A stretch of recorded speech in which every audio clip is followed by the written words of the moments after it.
Breaking. G5 governors never agreed to support Peter Obi. Wike comes out to talk. Can you imagine?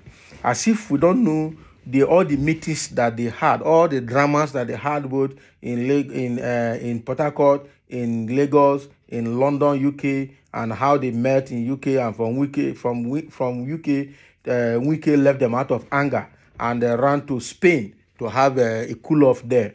Okay, we saw how they were divided. Ihanyi Ogwanye and then Ikpazo who supported Peter Obi. Otom supported Peter Obi. Okay, it was Sheyi Makinde of Oyo State that was actually between the line, but at the end of the day wanted to support Tinubu for presidency.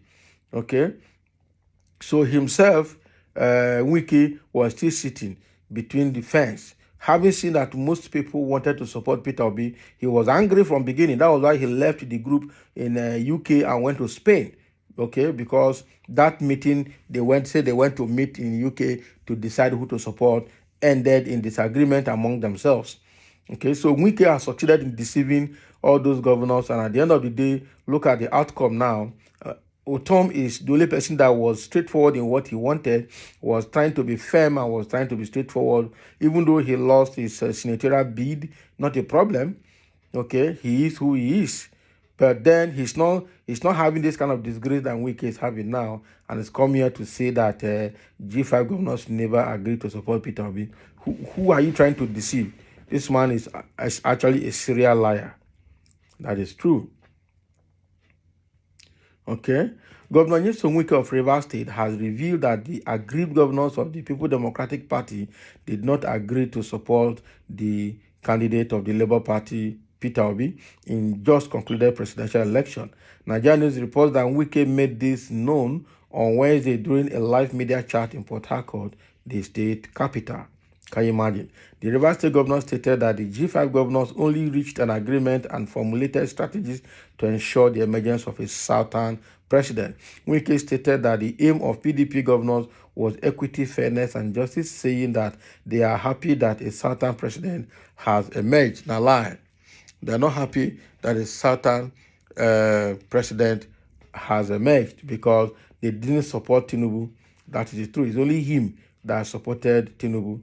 He said, there was never a time the integrity group met and said it must be this person. We only agreed on the Southern president. So we formulated strategies and the Southern president emerged. Our interest is that a Southern president should emerge. So what are you saying? Yeah? Peter Otom came out openly to support Peter Obi, to declare his own support for Peter Obi from beginning to the end of the election. Okay, so how can you tell us that they never agreed to support a particular person? This guy is a serial liar, I tell you. So when we went to our meeting, we decided on the Southern president. We didn't say it must be this. We said whatever you are doing, it must be the Southern president. The aim of G5 was equity, fairness, and justice. So how have you gotten it now? Speaking further, Wike said some of his colleagues, such as Ifeanyi Ogwanye of Enugu, Samuel Otom of Benue, and Okeze Pazo of Abia, made huge sacrifices to ensure the emergence of a Southern president. Which huge sacrifice did they make?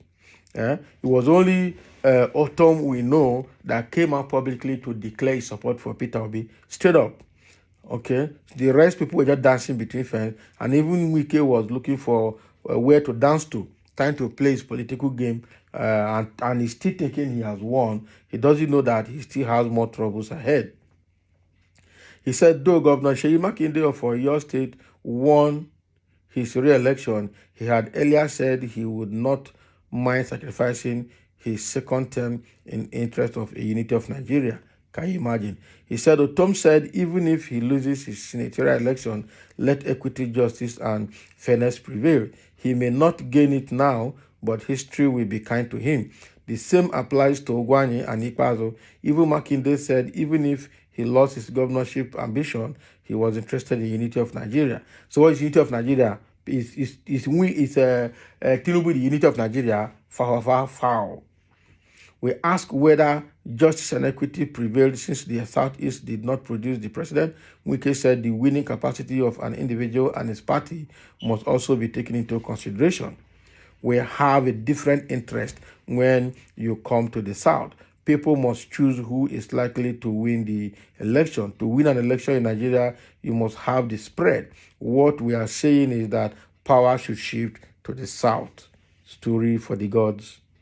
Really, real story for the gods. So what Wike is saying here is that all the G5 governors, the 5 of them, and the integrity group did not at any point choose who to support. Now lie, because we know that prior to the presidential election, we saw where somebody like Otom publicly declared his support for Peter Obi from end to end, in line with Middle Belt Forum, Middle Belt Elders Forum, or Middle Belt Leaders Forum as well. So he cannot say that. If they didn't choose anybody to follow, there's no way Otom would have been able to come out to say that. And because of his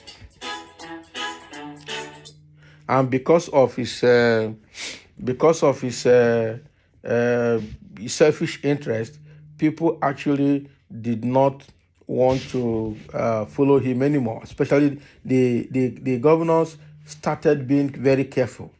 Okay, the governor started being very, very careful because he lacked integrity. At the end of the whole thing, he was no longer showing maturity and integrity in his behavior and the way he was talking.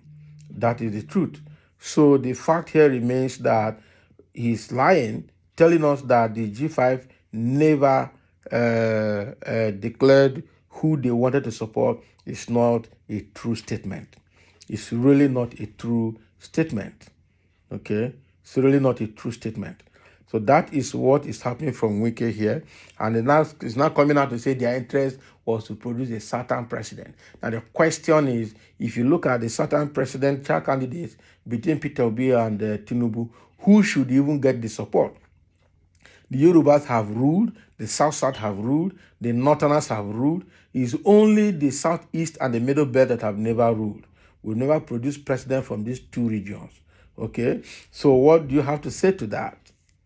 Okay? And of all, it's actually the Southeast that is most marginalized. They say they don't know how to play politics. They cannot produce a consensus candidate. Now they have produced a candidate that even the whole world, the candidate that nullified tribal sentiments and tribal boundaries and tribal lines. The one candidate that everybody all over the world loved. And now you are dancing between friends, saying you are supporting a certain president. This guy is obviously not having integrity anymore. That is the truth. So Wike coming out here to say that G5 governors did not agree to support Peter Obi. He's on his own because everything he says, just go and verify. He is not honest. That is the truth. At his age and by the office he's occupying, he's not honest. And that is very, very bad. So thank you for listening, and let's have your comment.